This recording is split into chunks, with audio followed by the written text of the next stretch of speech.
मित्रों, कांग्रेस पार्टी बहुत लंबे समय तक सत्ता में रही है, केंद्र में भी और देश के बहुत सारे राज्यों में भी। और लंबे समय तक सत्ता में रहने के बावजूद आज हमको इस बात को कहते हुए हैरानी हो रही है कि जो मुद्दे राजनीतिक हैं वो अलग हैं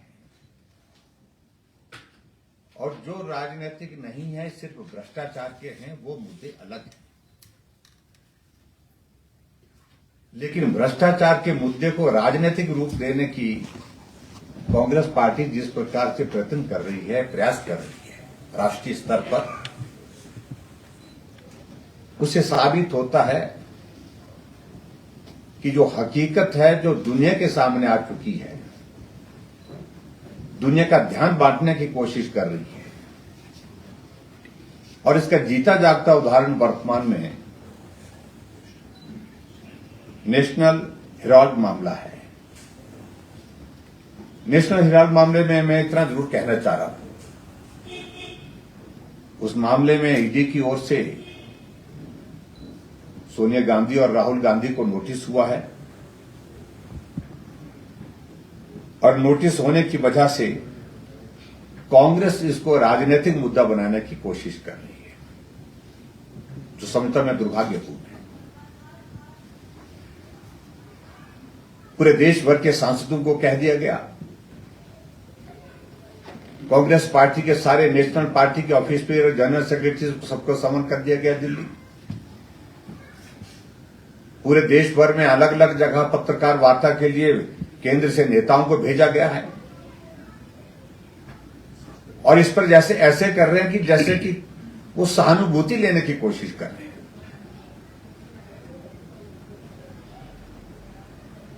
मैं सिर्फ इतना कहना चाह रहा हूं, आज भी शिमला में कांग्रेस पार्टी के एक नेता आकर के प्रेस कॉन्फ्रेंस करके बहुत बड़ी लंबी बातें कर रहे थे। उस सिलसिले में कि जो जांच एजेंसी है वो अपना काम कर रही है और उचित होगा कि जांच एजेंसी के सामने जो वस्तु स्थिति है, अगर उन्होंने भ्रष्टाचार नहीं किया है, अगर वो इन आरोपों को खारिज करने की परिस्थिति में साक्ष्य प्रस्तुत कर सकते हैं अपनी बात कह करके, तो अपॉर्चुनिटी उनके सामने है। लेकिन उसके बावजूद जो बात कहनी चाहिए उनको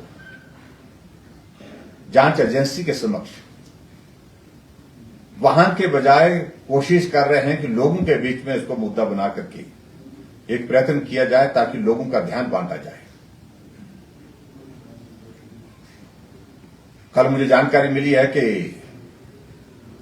कांग्रेस पार्टी के उस नेता ने, जिसने प्रेस कॉन्फ्रेंस यहां पर शिमला में आकर के की, उन्होंने कहा है कि ईडी के दफ्तर के बाद धरना दिया जाएगा। कौन लोग धरना देने के लिए जाएंगे? क्यों धरना देने के लिए जाएंगे? कांग्रेस पार्टी के लोग जाएंगे, इसलिए जाएंगे कि उनका नेता ने भ्रष्टाचार किया है, इसलिए उनको बचाने के लिए, ताकि हम दबाव डाल सकें। मैं इतना जरूर कहना चाह रहा हूं कि जांच एजेंसी बिना दबाव के काम कर रही है और ऐसी परिस्थिति में जो भी पक्ष उनको रखना है, जांच एजेंसी के समक्ष रखना चाहिए, ये मैं एक आग्रह करता हूं। और ये भी मैं थोड़ा सा इस बात को लेकर के जरूर कहना चाहूंगा, क्योंकि सोनिया गांधी और राहुल गांधी ने एक ऐसी कंपनी बनाई जिसका मकसद कारोबार करना नहीं था, बल्कि वो इस कंपनी के जरिए AGL, associated general limited, AGL इसका पूरा शॉर्ट फॉर्म है, को खरीदकर 2000 करोड़ रुपए से ज्यादा की संपत्ति को जो है वो अपने नाम करना चाह रहे थे। और 2011 में इसलिए कांग्रेस पार्टी ने यंग इंडिया लिमिटेड बनाकर हजारों करोड़ रुपए की राष्ट्रीय संपत्ति जो है वो हड़प ली थी।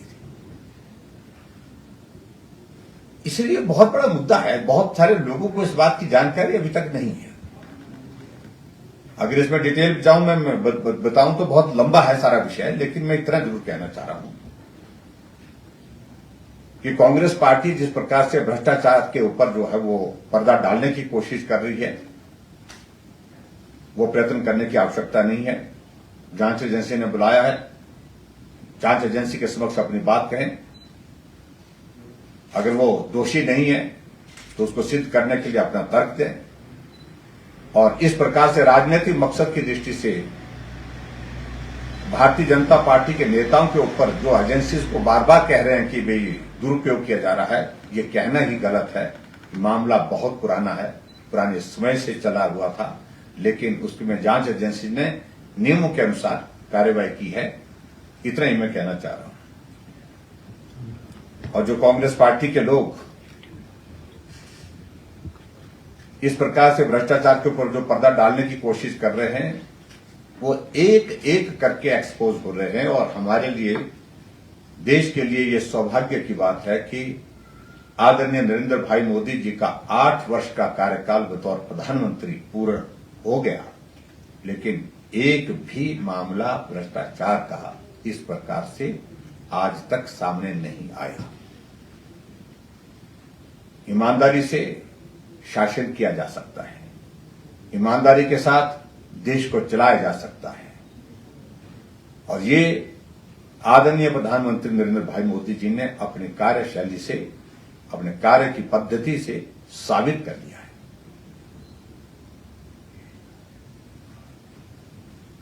धन्यवाद। मुझे सिर्फ इतनी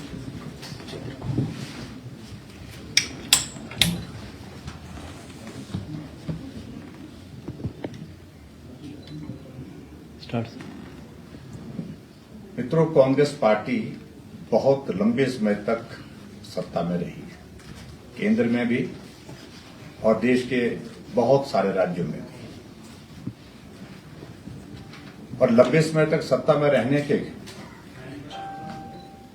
बावजूद आज हमको इस बात को कहते हुए हैरानी हो रही है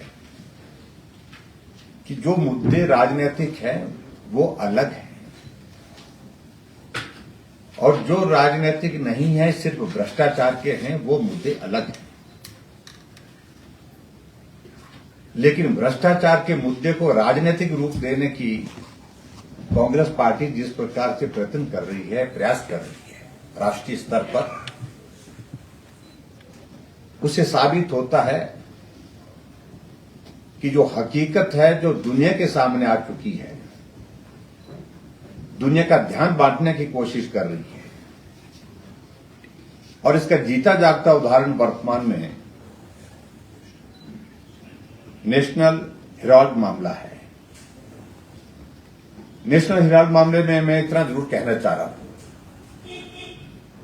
उस मामले में ईडी की ओर से सोनिया गांधी और राहुल गांधी को नोटिस हुआ है, और नोटिस होने की वजह से कांग्रेस इसको राजनीतिक मुद्दा बनाने की कोशिश कर रही है, जो समझता मैं दुर्भाग्यपूर्ण है। पूरे देश भर के सांसदों को कह दिया गया, कांग्रेस पार्टी के सारे नेशनल पार्टी के ऑफिस पे जनरल सेक्रेटरी सबको समन कर दिया गया दिल्ली। पूरे देश भर में अलग अलग जगह पत्रकार वार्ता के लिए केंद्र से नेताओं को भेजा गया है, और इस पर जैसे ऐसे कर रहे हैं कि जैसे कि वो सहानुभूति लेने की कोशिश कर रहे हैं।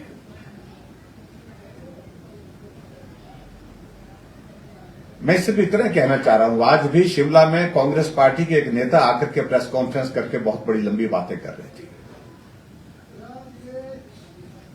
उस सिलसिले में कि जो जांच एजेंसी है वो अपना काम कर रही है, और उचित होगा कि जांच एजेंसी के सामने जो वस्तु स्थिति है, अगर उन्होंने भ्रष्टाचार नहीं किया है, अगर वो इन आरोपों को खारिज करने की परिस्थिति में साक्ष्य प्रस्तुत कर सकते हैं अपनी बात कह करके, तो अपॉर्चुनिटी उनके सामने है। लेकिन उसके बावजूद जो बात कहनी चाहिए उनको, जांच एजेंसी के समक्ष वहां के बजाय कोशिश कर रहे हैं कि लोगों के बीच में इसको मुद्दा बना करके एक प्रयत्न किया जाए ताकि लोगों का ध्यान बांटा जाए। कल मुझे जानकारी मिली है कि कांग्रेस पार्टी के उस नेता ने, जिसने प्रेस कॉन्फ्रेंस यहां पर शिमला में आकर के की, उन्होंने कहा है कि ईडी के दफ्तर के बाद धरना दिया जाएगा। कौन लोग धरना देने के लिए जाएंगे? क्यों धरना देने के लिए जाएंगे? कांग्रेस पार्टी के लोग जाएंगे, इसलिए जाएंगे कि उनका नेता ने भ्रष्टाचार किया है, इसलिए उनको बचाने के लिए, ताकि हम दबाव डाल सकें। मैं इतना जरूर कहना चाह रहा हूं कि जांच एजेंसी बिना दबाव के काम कर रही है, और ऐसी परिस्थिति में जो भी पक्ष उनको रखना है जांच एजेंसी के समक्ष रखना चाहिए, ये मैं एक आग्रह करता हूं। और ये भी मैं थोड़ा सा इस बात को लेकर के जरूर कहना चाहूंगा, क्योंकि सोनिया गांधी और राहुल गांधी ने एक ऐसी कंपनी बनाई जिसका मकसद कारोबार करना नहीं था, बल्कि वो इस कंपनी के जरिए AGL, associated general limited, AGL इसका पूरा शॉर्ट फॉर्म है, को खरीदकर 2000 करोड़ रुपए से ज्यादा की संपत्ति को जो है वो अपने नाम करना चाह रहे थे। और 2011 में इसलिए कांग्रेस पार्टी ने यंग इंडिया लिमिटेड बनाकर हजारों करोड़ रुपए की राष्ट्रीय संपत्ति जो है वो हड़प ली थी। इसलिए बहुत बड़ा मुद्दा है, बहुत सारे लोगों को इस बात की जानकारी अभी तक नहीं है। अगर इसमें डिटेल जाऊं मैं